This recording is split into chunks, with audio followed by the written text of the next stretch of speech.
കാരണം 78,000 രൂപയാണ് ഒരു കസ്റ്റമറിന് ഗവൺമെൻറ് സബ്സിഡി കിട്ടുന്നത്. വെറും 239 days ആണ് ഇനി ഗവൺമെൻറ് സബ്സിഡി കിട്ടാൻ നമുക്കുള്ളൂ.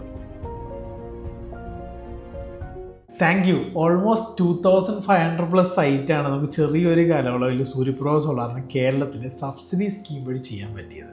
നമ്മൾ actually last year almost 9th ranking ആയിരുന്നു. ടോപ്പ് 10 കമ്പനി ആയിരുന്നു കഴിഞ്ഞ വർഷങ്ങളായിട്ട്. പക്ഷേ 9th റാങ്കിലായിരുന്നു.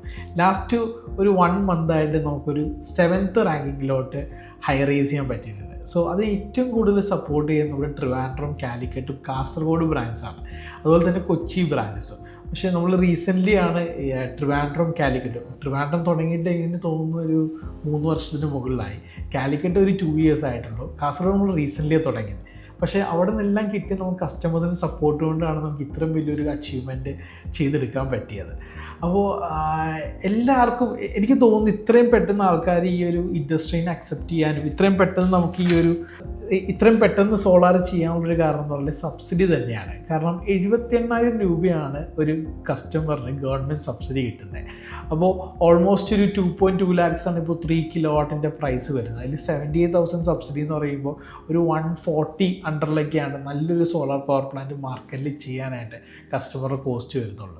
അത് തന്നെയാണ് ഈ ഒരു സ്കീമിൻ്റെയും ഈ ഒരു പ്രൊഡക്റ്റിൻ്റെയും ഏറ്റവും വലിയ അട്രാക്റ്റീവ്. അപ്പോൾ നമ്മൾ ഇന്ന് ഇതിന് വീഡിയോ ചെയ്യാനുള്ളൊരു പ്രധാനപ്പെട്ട കാരണം എന്ന് പറഞ്ഞാൽ ഞാനിപ്പോൾ വെബ്സൈറ്റിൽ നോക്കുമ്പോൾ വെറും 239 days ആണ് ഇനി ഗവൺമെൻറ് സബ്സിഡി കിട്ടാൻ നമുക്കുള്ളൂ. എന്ന് പറഞ്ഞാൽ PM സൂര്യകറിൻ്റെ മുഫ്ത് ബിജ്ലി യോജന എന്നാണ് ഈ ഒരു സ്കീമിൻ്റെ പേര്. അപ്പോൾ ഞാനിപ്പോൾ സംസാരിക്കുന്ന സമയത്ത് ഇപ്പോൾ ടൈമർ വന്നുകൊണ്ടിരിക്കുകയാണ്. ഇപ്പോൾ 14 seconds, 13 seconds അങ്ങനെ ടൈമർ മാറിക്കൊണ്ടിരിക്കുകയാണ്. അപ്പോൾ ഓരോ സെക്കൻഡ് നമുക്ക് സബ്സിഡി കിട്ടാനുള്ള ഒരു ചാൻസ് മാറിക്കൊണ്ടിരിക്കുകയാണ്. ഇപ്പോൾ currently government PM Suryaghar 2.0 announce ചെയ്തിട്ടുണ്ട്. പക്ഷേ അതിലെങ്ങനെയാണ് സബ്സിഡി വരുന്നത്, സബ്സിഡി കൂടുമോ കുറയോ, സ്റ്റോറേജിന് ബാറ്ററി സിസ്റ്റത്തിൻ്റെ സബ്സിഡിയുടെ കാര്യം പറയുന്നുണ്ട്. പക്ഷേ അതിലൊരു ക്ലാരിഫിക്കേഷനും അതിലൊരു കൺഫർമേഷനും വന്നിട്ടില്ല ഇതുവരെ. സോ നിങ്ങൾ ആരെങ്കിലും സോളാർ ചെയ്യാൻ നോക്കുന്ന ആൾക്കാരാണ്, അല്ലെങ്കിൽ സോളാർ നിങ്ങളുടെ ഫ്രണ്ട്സോ ഫാമിലിയോ അല്ലെങ്കിൽ നിങ്ങൾ ഹയർ ഇലക്ട്രിസിറ്റി ബില്ല് ഫേസ് ചെയ്യുന്ന ആൾക്കാരാണെങ്കിൽ എൻ്റെ എക്സ്പീരിയൻസിൽ നിന്ന് എനിക്ക് മനസ്സിലായത് നമ്മളൊരു റെസിഡൻഷ്യൽ അല്ലെങ്കിൽ കൊമേഴ്ഷ്യൽ ഒരു സ്ട്രക്ചർ അല്ലെങ്കിൽ ബിൽഡിങ്ങിന് വേണ്ടി ചെയ്യാൻ പറ്റിയ ഏറ്റവും ബെസ്റ്റ് ഇൻവെസ്റ്റ്മെൻ്റ് ആണ് ഒരു സോളാർ പവർ പ്ലാന്റ്. സബ്സിഡി ഉള്ളതുകൊണ്ട് തന്നെ നമുക്കൊരു 2 to 5 yearsനുള്ളിൽ ഡിപ്പെൻഡിങ് ഓൺ പ്രൊഡക്റ്റ് റേഞ്ചും ഡിപ്പെൻഡിങ് ഓൺ ക്വാളിറ്റിയും നമുക്ക് ROI അല്ലെങ്കിൽ റിട്ടേൺ ഓഫ് ഇൻവെസ്റ്റ്മെൻറ്റ് വരുന്നുണ്ട്.